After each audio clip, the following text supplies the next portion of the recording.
Option selling की ये strategy जिसमें मार्केट ऊपर जाए या नीचे, तब भी हमारा प्रॉफिट होता है जब ऊपर जाती है, और तब भी हमारा प्रॉफिट होता है जब नीचे आती है। बेसिकली इसे हम बैटमैन कहते हैं। ये टाइप ऑफ बैटमैन है, मगर इसे बनाते अलग तरीके से है थोड़ा। और बेसिकली इसे ट्रेड हम ज़्यादातर एक्सपायरी या एक्सपायरी से 1-2 दिन पहले हम इस ट्रेड को लगाते हैं, इनिशिएट करते हैं। तो आखिर इस ट्रेड को बनाते कैसे, पूरा सेटअप, कैसे पे ऑफ ग्राफ दिखता है, कैसे स्ट्राइक सिलेक्शन होती है, सब सारी चीज़ें मैं आपको इस वीडियो में क्लियर करूँगा और आपको बताऊँगा। और इस वीडियो में मैं अपना आज सेंसेक्स की एक्सपायरी थी, मैं आज की अपनी ट्रेड दिखाऊंगा जो मैंने सेम इसी स्ट्रेटजी पे बेस्ड आज बनाई थी। तो चलिए शुरू करते हैं, मगर उससे पहले भाई इस चैनल को सब्सक्राइब कर लो। इस चैनल पर आपको ऑप्शन सेलिंग से रिलेटेड जितना भी कंटेंट है वो सारा मिलेगा। धीरे धीरे मैं वीडियोस डाल रहा हूँ, आपकी सपोर्ट से मैं और अच्छी वीडियोस बनाऊंगा, और अच्छी स्ट्रेटजीज, एडजस्टमेंट्स, ऑप्शन चेन को कैसे एनालिसिस करते हैं, सब सारी चीज़ें जो एक ऑप्शन सेलर के लिए इंपॉर्टेंट होनी चाहिए, वो सारी चीज़ें इस चैनल पर डिस्कस होंगी।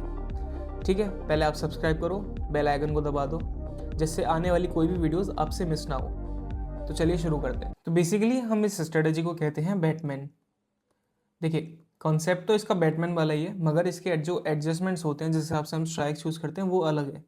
बैटमैन को हम थोड़ा दूर से बनाते हैं, तो बीच में जो गैप रहता है उसका वो ज़्यादा रहता है, मगर इसमें हम जो बीच का मिडिल का जो गैप होता है हम उसे बिल्कुल ही रिड्यूस कर देते हैं। तो जो बेसिकली जो अपने कॉर्नर्स जो एंड में जो अपने पिरामिड्स जो आते हैं वो बिल्कुल अलाइन हो जाते हैं, बीच में बिल्कुल एक एस टाइप का फॉर्मेशन वो बना देती है। तो जो सिंपल बैटमैन जो हम बनाते हैं उसका जो पे ऑफ ग्राफ होता है वो कुछ इस तरीके से दिखता है।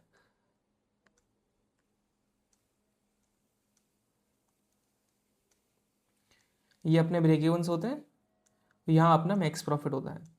ठीक है, मगर जो इस स्ट्रेटजी में हम जो बनाते हैं उसका जो पे ऑफ ग्राफ होता है वो कुछ इस तरीके से होता है।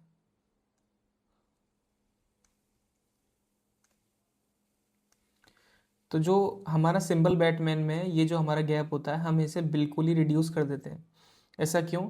और इसीलिए मैंने आपसे कहा था कि ज़्यादातर हम इस स्ट्रेटजी को या तो एक्सपायरी वाले दिन या एक्सपायरी से 1 दिन पहले। ऐसा क्यों? देखिए, जब हम सिंपल बैटमैन बनाते हैं ना, तो उसमें जो ये मिडिल का गैप होता है वो ज़्यादा होता है, तो जो अपने ब्रेक इवन्स होते हैं वो भी दूर होते हैं। तो अगर इसे हम मान लीजिए नेक्स्ट वीक की एक्सपायरी लेके निफ्टी की बनाते भी तो हैं, मगर उसमें हमें ब्रेक इवन्स दूर के मिलते हैं, अपना जो रिस्क का चांसेस होते हैं वो लो हो जाते हैं, मगर जो प्रॉफिटेबिलिटी होती है ज़्यादातर चांसेस में जो बैटमैन जब हम बनाते हैं तो बीच में ही रह जाती हैं ये।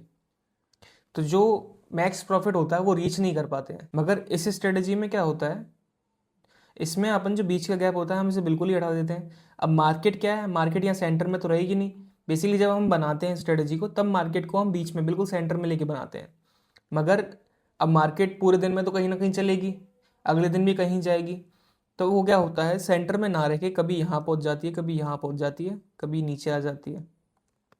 तो जो अपने प्रॉफिट के चांसेस रहते हैं वो अगर इधर जाएगी मार्केट तो भी ज़्यादा होते हैं, और अगर इधर आएगी मार्केट तो भी ज़्यादा होते हैं।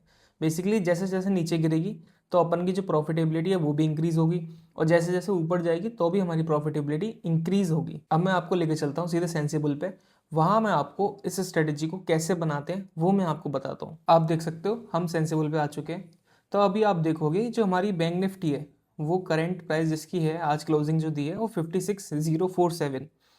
ठीक है, अब मान लीजिए यही कल की एक्सपायरी होती निफ्टी में या फिर बैंक निफ्टी में, कल की एक्सपायरी बैंक निफ्टी में अगर, और आज की करंट प्राइस जो होती है 56 होती, और अगर आज हम इस स्ट्रेटजी को डिप्लॉय करते अराउंड 2 बजे के बाद आफ्टरनून में, ठीक है, तो आखिर हम स्ट्रेटजी को इसमें कैसे बनाते हैं। देखिए, प्राइस तो वही होगी, मान लीजिए प्राइस जब एक्सपायरी पास जाएगी तो हो सकता है कुछ और हो, तो आप उसको लेके बना सकते हो। मैं ऐसा मान के चल रहा हूँ कि आज ये कल ही एक्सपायरी है और जो आज की करंट क्लोजिंग प्राइस जो है वो 56,047 है, तो आप अपने हिसाब से एडजस्ट कर लेना।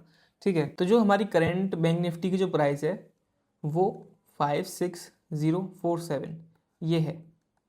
ठीक है, अब हम मानते हैं कि ये जो प्राइस है ये अराउंड, मान लीजिए कल की एक्सपायरी है, आज अगर सेकंड है, 2 मई, ठीक है, अगर 3 मई को एक्सपायरी है तो हम 2 मई को ये स्ट्रेटजी बनाते हैं। ठीक है, और ये आपके ऊपर है, आप इसे 9:15 पे भी बना सकते हो, मतलब 9:15 या 9:20। आई विल सजेस्ट कि आप 10 o'clock के बाद ही बनाओ, क्योंकि उस वक्त वॉलेटिलिटी थोड़ी कम हो जाती है, क्योंकि मार्केट खुलते ही बहुत ज़्यादा एक्सिक्यूशंस होते हैं ऑर्डर्स के।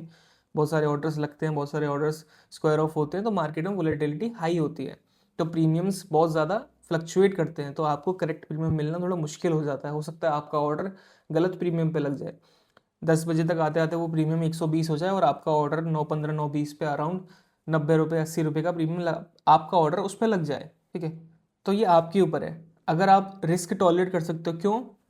देखिए, जब हम इस स्ट्रेटेजी को बनाते हैं ना, तो जो अपने ब्रेक इवन्स होते हैं वो ज़्यादा दूर के नहीं मिलते हैं हमको। ठीक है, अगर आप रिस्क बियर कर सकते हो, ठीक है, और इसमें दूसरा रिस्क ये होता है कि कल को market gap up gap down होगी ज़्यादा, ठीक है, तो अपन को लॉस भी हो सकता है।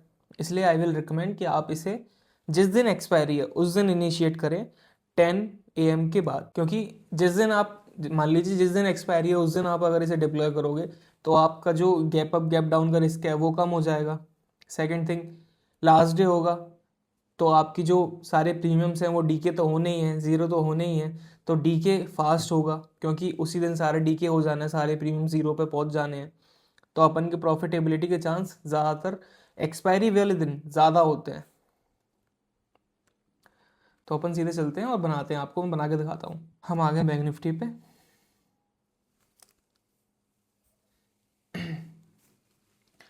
अब मुझे क्या करना है, आप जाओगे एटीएम की स्ट्राइक के पास, एटीएम से 2 स्ट्राइक नीचे जाके आप एक लॉट बाय करोगे और 2 स्ट्राइक ऊपर आके एक लॉट बाय करोगे कॉल का पुट का, आपने एक एक लॉट बाय कर लिया।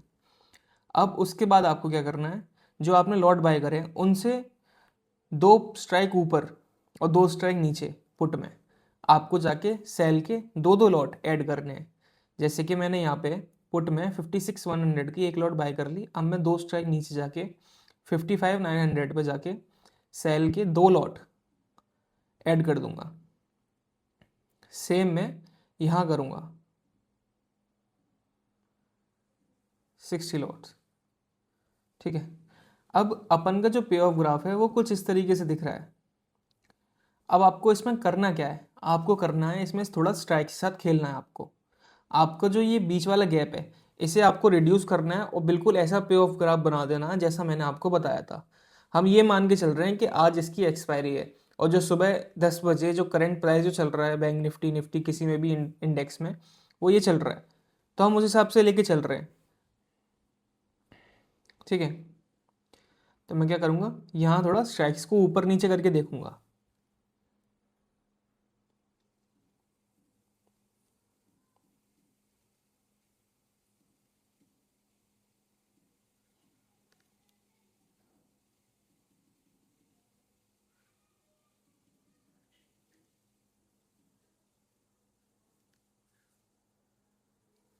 देखिए, अब हमारा बिल्कुल पिरामिड वो दोनों जैसे मैंने आपको पे ऑफ ग्राफ बना के दिखाया था सेम वो वैसे ही बन चुके हैं। ठीक है, अब मगर जब मैं इसको पास करूँगा तो आप देखोगे कि जो करंट प्राइस है वो कुछ यहाँ है और जो हमारा मिडिल पॉइंट है वो कुछ इस तरफ है।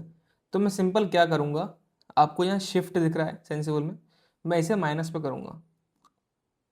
ठीक है, अब जैसे ही इसे माइनस पे करोगे देखिए अराउंड, ये देखिए बिल्कुल सेंटर में आ चुका है ये, थोड़ा बहुत ऊपर नीचे 19-20 का फर्क चलेगा, मगर जैसे मैं जब मैं जूम आउट करूँगा तो देखिए कुछ इस तरीके का ये पिरामिड बन चुका है। अब इसमें होगा क्या, जब मार्केट ऊपर जाएगी मैं इसे बिल्कुल इसकी जो एक्सपायरी है बिल्कुल आगे कर देता हूँ, क्योंकि हम मान के चल रहे हैं कि आज ही एक्सपायरी है। जैसे जैसे मार्केट ऊपर जाएगी आप देखोगे कि जो हमारा प्रॉफिट है वो इंक्रीज होने लगेगा, और अगर नीचे भी आएगी तो भी हमारा प्रॉफिट इंक्रीज होने लगेगा। ठीक है, तो कुछ इस तरीके से हम इस स्ट्रेटजी को बनाते हैं, मगर हमेशा ध्यान रखना इसमें अपन जो लॉट लेते हैं वो आपको मान लीजिए अगर आपने इधर से पुट और इधर से कॉल, ये ऑप्शन चेन है, ठीक है, ये एटीएम है, अगर आपने यहाँ से 2 लॉट सेल करे हैं पुट में और यहाँ से 2 लॉट सेल किए हैं कॉल में, आपको जो बाय के लॉट्स हैं वो हमेशा इनके नीचे ही रखने हैं।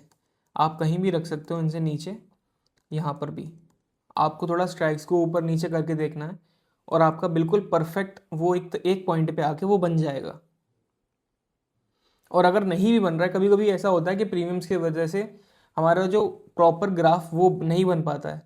तो अपन उसमें ऐसे क्या कर सकते हैं कि जो अपन का जो बीच का ये थोड़ा सा रहता है गैप, हम इसे थोड़ा सा रख सकते हैं, ठीक है। तो उस केस में हमारा जो बीच का थोड़ा जो होगा वो स्लोप कम हो जाएगा, वो कुछ इस तरीके का ग्राफ दिखेगा फिर। तो उसमें क्या होगा, ये जो पॉइंट्स है आपके ये थोड़े दूर होंगे, मगर इतने भी दूर नहीं होंगे। अगर मार्केट ऊपर भी जाएगी पूरे दिन में तो अभी आपका प्रॉफिट रीच हो जाएगा, चाहे नीचे जाए चाहे ऊपर जाए।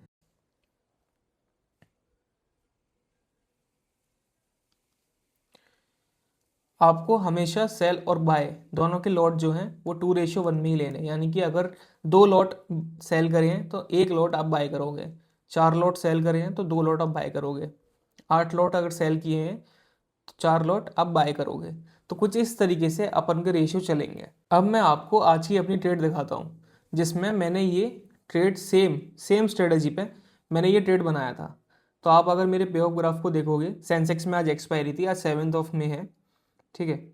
मैं अगर इसे जूम करूँगा तो आप देखोगे कि जैसा मैंने अभी बताया मेरे को प्रीमियम्स नहीं मिल रहे थे, तो मेरे को स्लोप का बीच का जो स्लोप है मेरे को थोड़ा सा कम करना पड़ा, मगर उस केस में भी सेंसेक्स यहाँ आके बंद हुआ।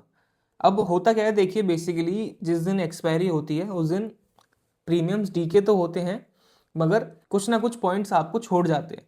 तो आपका मैक्स प्रॉफिट हो सकता है 6,000 शो हो रहा हो, मगर आपका प्रॉफिट हो 4,000 का ही, ठीक है। वो थोड़ा सा कैलकुलेशन में डिफरेंस आ जाता है। तो यहाँ मेरा मैक्स प्रॉफिट 6,400 शो हो रहा था, मगर मैंने इसमें कुछ नहीं किया था। सिंपल आप देखोगे तो मैंने सिर्फ 2 लॉट सेल किए पुट में, 2 लॉट कॉल में सेल किए, एक एक लॉट बाय में ऐड किया, ठीक है।